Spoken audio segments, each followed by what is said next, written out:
Hello everyone, I'm back again with the new series of your business studies, right? इस particular presentation में I will talk about two chapters simultaneously और देखेंगे कैसे it will help these clues will help us to solve the case studies.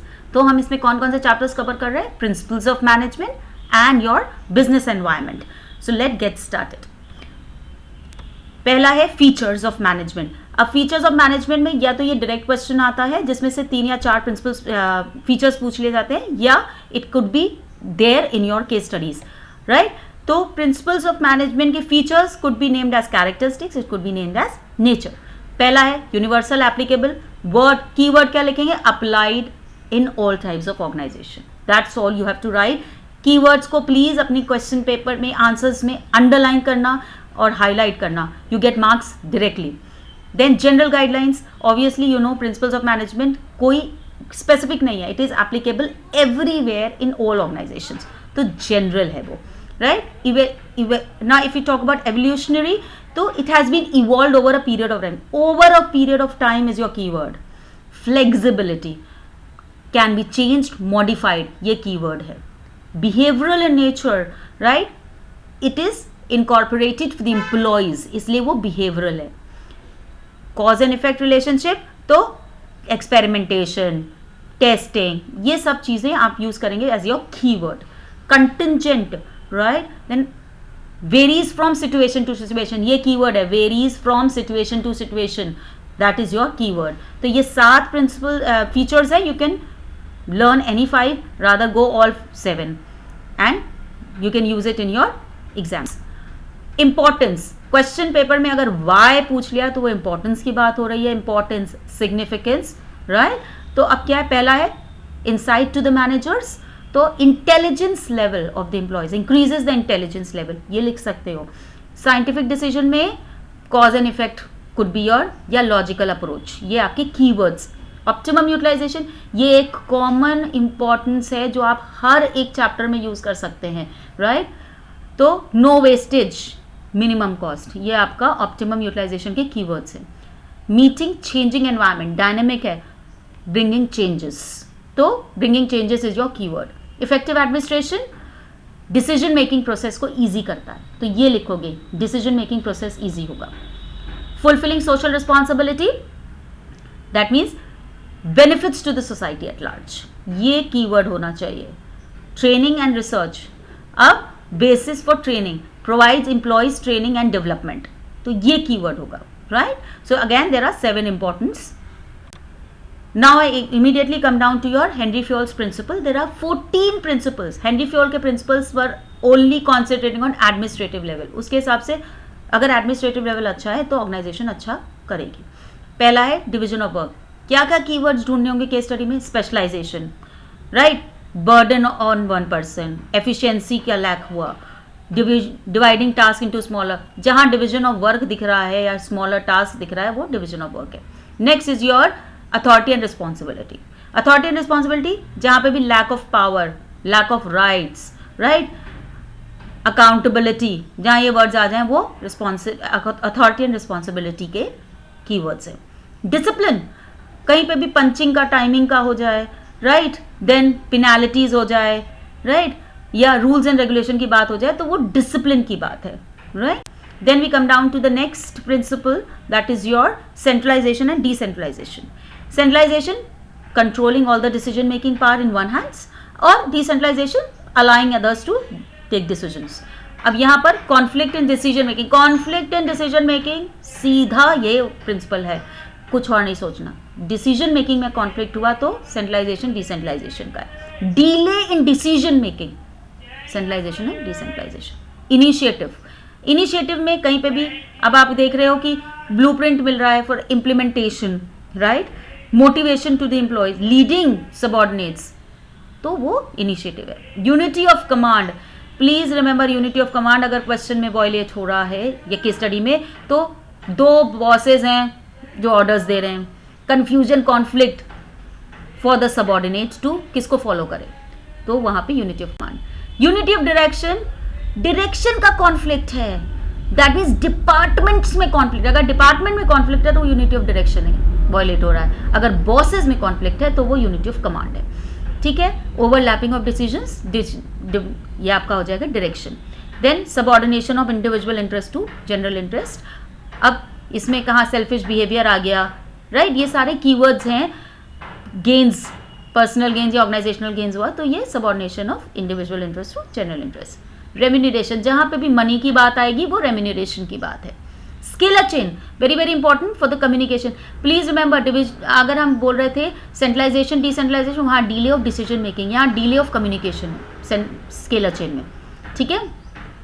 And please remember, gang plan will be there for a short answer question, तो go through the gang plan part, right. वो emergency में communication होता है directly. Now we come down to order. Order का मतलब क्या हुआ, जहाँ पे भी देखिए everything should be in place and every person, every tool has a place for themselves, तो वो ऑर्डर की बात हो रही। इक्विटी में डिस्क्रिमिनेशन, बायसनेस, ये तो आप लोग को पता होगा, यही तो आप लोग को बहुत अच्छे से पता होगा क्योंकि आप लोग फील करते हो ये चीज़ बहुत बार, right. Stability of tenure, turnover of the employees, right, training of the employees, तो ये स्टेबिलिटी ऑफ ट्रांसफर्स की बात हो रही, तो वो पर्सनल की बात हो रही। एस्पिरिट डी कॉर्प्स, जहाँ टीम वर्क दिखे, रिप्लेसिंग आई विद वी, तो वो आपकी एस्पिरिट डी कॉर्प्स की बात है। अच्छा, द प्रो ट्रिप इज, अगर दो बॉसेस का कॉन्फ्लिक्ट हो रहा है तो वो यूनिटी ऑफ कमांड है, और अगर दो डिपार्टमेंट्स का हो रहा है तो वो यूनिटी ऑफ डायरेक्शन है। Now we come down to F W. Taylor. वो साइंटिफिक थे, तो उन्होंने बोला कि उनके प्रिंसिपल्स कहाँ एप्लीकेबल होने चाहिए, at the shop floor level. उनके हिसाब से नीचे अगर काम अच्छा चलेगा तो ऑर्गेनाइजेशन ग्रो करेगी। तो उनके 4 मेन प्रिंसिपल्स थे, that is your science not rule of thumb. कोई वर्ड आ रहा है standardisation, trial and error method, scientific analysis, तो वो science not rule of thumb. Harmony not discord, cooperation, mental revolution, team work, वो harmony not discord में आ जाएगा। कॉपरेशन नॉट इंडिविजुअलिज्म, जहाँ पे भी वर्ड दिख रहा है कि हम कॉपरेट कर रहे हैं, we are going together, we are working together, तो ये प्रिंसिपल की बात हो रही। Development of each person, again training, efficiency, right, वो इंक्रीज करना एम्प्लॉयज का, तो वो आपके डेवलपमेंट ऑफ ईच पर्सन पे आएगा। Then we come down to the techniques of Taylor. अब फंक्शनल फोरमैनशिप, ये बहुत बहुत इंपॉर्टेंट है from your exams point of view. If you want me to make a detail video on this, please mention it in the comment box. तो इसमें 8 specialist होते हैं, where we have the planning and execution should be different as per Taylor, ठीक है। इसके बाद है method study. One best way is your keyword, one best way. Motion study and time study में, मोशन स्टडी में unproductive movements को हटाना, ये आपका कीवर्ड है। टाइम स्टडी में standard time is your keyword. Fatigue में रेस्टिंग आवर्स, मेंटल स्ट्रेस हटाना, right, frequency of the breaks should increase, तो ये सब आपका फटीग में आएगा। डिफरेंशियल पीस वेज सिस्टम में, जहाँ पे भी देख लो केस स्टडी में कि employees are paid as per their work, तो वो डिफरेंशियल पीस वेज सिस्टम है। अब कैच कहाँ आता है, अगर वो साइंटिफिक है या दैट मीन्स टेलर के प्रिंसिपल्स पे क्वेश्चन है, तो वो वहाँ पे पूरी केस स्टडी में ढूंढना फैक्ट्री, स्पेशलाइज फोरमैन या स्टॉप वॉच, ऐसी कोई वर्ड्स दे रखे तो वो स्ट्रेट अवे आपके टेलर के प्रिंसिपल्स की बात कर रहे हैं, हेनरी फ्योर्ड के प्रिंसिपल्स की बात नहीं कर रहे, right. Now we come down to the next chapter, that is your business environment. You know these are external environment which cannot be controlled. उसको हम pestle बोलते हैं. There are 5 main. पहला इकोनॉमिक, अगर केस स्टडी में GDP की बात हो रही, इन्फ्लेशन की बात हो रही, interest rate, change in your disposable income and so on, तो वो इकोनॉमिक है. Social, trends, values, right, literacy, lifestyle, अगर ऐसी बात हो रही तो वो सोशल इन्वायरमेंट की बात हो रही है. Technological is your R&D, innovation, right, ये सारी अगर बातें हो रही तो वो टेक्नोलॉजिकल है. अब सबसे ज़्यादा कंफ्यूजन पॉलिटिकल और लीगल में होता है. पॉलिटिकल में जहाँ पे भी गवर्नमेंट है, राइट, इंडस्ट्रीज है, पीस कंट्री है, पॉलिटिकल स्टेबिलिटी है, वो पॉलिटिकल है. लीगल में कोर्ट जजमेंट्स, राइट, या लॉज.